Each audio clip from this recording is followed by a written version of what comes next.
What happens when America's most iconic tractor brand crosses paths with its most polarizing president? A company built on green fields, hard work, and American pride suddenly finds itself at the center of a political firestorm. And the man lighting that fire? Donald Trump. It all started with a quiet announcement from John Deere, one that looked routine on paper. The company planned to shift part of its manufacturing to Mexico. Not hypothetically, not years down the line. Right now, a $55 million facility, already breaking ground, slated to be operational by 2026. But before the dirt had even settled, Trump struck back. On live television, he thundered a threat that would send shockwaves through boardrooms, newsrooms, and family farms across the country. A 200% tariff on every John Deere product manufactured outside the United States. The message was brutal in its clarity. If you move jobs out, your machines don't come back in.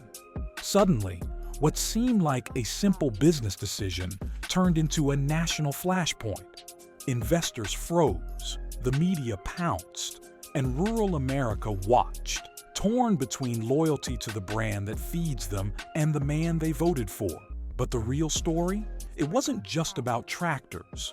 This was about survival in a changing world. Let's rewind. John Deere didn't make this decision lightly. Behind the scenes, their executives had been debating the move for months. Their spreadsheets told a painful story. Costs were rising, supply chains were jammed, and competition was getting faster, cheaper, and more global.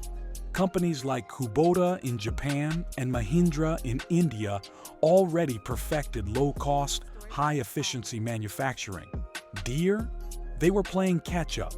Enter Mexico, a skilled labor force, costs 70% lower than the US, and access to booming agricultural economies across Latin America, Brazil, Argentina, Colombia, regions where agriculture isn't just growing, it's exploding. Deere wasn't chasing profit. They were chasing survival. US ports were clogged. Domestic freight was unreliable. Raw materials were delayed. Every hour of downtime cost millions. Mexico offered speed, flexibility, and access to a rapidly changing market. So, they made the call. A new factory for compact equipment like skid steer and track loaders. Key tools for small to mid-size farms. These machines needed to be affordable, fast, and cutting edge. And Deere believed building them in Mexico was the smartest play.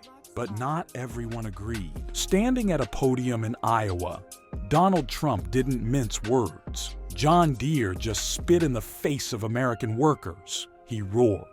If they want to build our machines somewhere else, fine. But they'll pay dearly when they try to bring them back. The crowd exploded. It was red meat for the base, but it was also a message to the entire corporate world. Step out of line and face the wrath. Trump wasn't just talking to Deere. He was drawing a line in the sand. If you outsource, you'll be punished. If you cross him, you'll be targeted. But here's what made this standoff different. Deere didn't blink. Instead of backing down, John Deere released a measured statement. Calm, precise, strategic. The Mexico expansion? It would only affect a small fraction, less than 5%, of their North American production. The heart of their operations, from massive harvesters to combines, would still be made in Iowa, Illinois, and other American factories. They weren't abandoning America. They were optimizing for the future. And Wall Street agreed. After a brief dip, Deere's stock bounced back. Analysts at Bloomberg and Goldman Sachs praised the decision as necessary and forward-thinking. Growth in agriculture was shifting south, and production needed to follow. Even more ironic, if Trump's 200% tariff went into effect, it could hurt Deere's competitors more than Deere itself. Why? Because Deere still makes most of its machines in the US, but Mahindra, Yanmar, and Kubota don't. So, if tariffs hit foreign-made tractors across the board, Deere might actually gain market share. In trying to punish them, Trump could accidentally reward them. But the court of public opinion had a different verdict. Across talk radio, Facebook groups, and farming forums, the debate ignited. Some defended Deere, a proud American company adapting to survive in a ruthless global market. Others saw betrayal, a slap in the face to the very farmers who built the brand. Even politicians joined the fight. Congressional Republicans from deep red states warned Deere to reconsider. Hearings were scheduled. The White House floated the idea of cutting federal contracts for any Deere products made abroad. Behind closed doors, Deere's lobbyists sprang into action, reminding lawmakers that without their equipment, much of rural America grinds to a halt. Still, the pressure mounted. While everyone argued about where Deere builds its tractors, the company had already started working on what it would build next. And this is where the game changes. John Deere is pouring billions into automation, smart tractors, driverless machines, precision farming powered by artificial intelligence. Right now, across fields in Iowa, there are already autonomous tractors harvesting crops without a human behind the wheel. Drones patrol for pests. Machines analyze soil in real time. And from a single tablet, a farmer can manage an entire operation without ever touching a steering wheel. And these machines? They don't care what country they're built in. They only care how fast they can work and how efficiently they can produce. Which brings us to a hard truth, one Trump never mentions. Even if John Deere moved every factory back to the US tomorrow, it wouldn't create millions of jobs, because those jobs are already disappearing.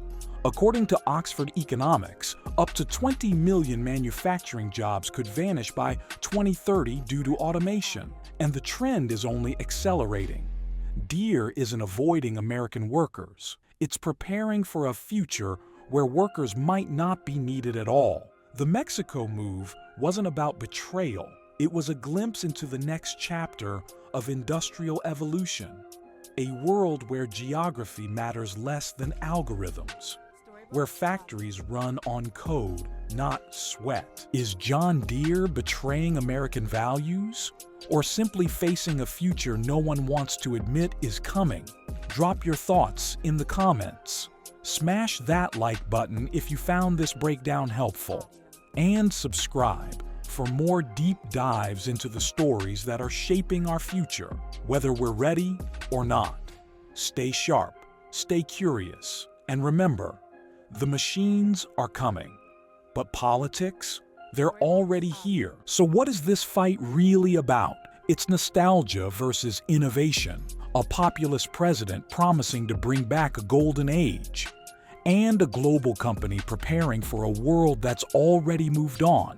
Trump wants loyalty, Deere wants survival, and somewhere in between, the American farmer is stuck choosing sides. Do they stick with the politician who says all the right things, or the company that builds the machines they actually need? This is more than a trade war. It's a reckoning, and it's just getting started.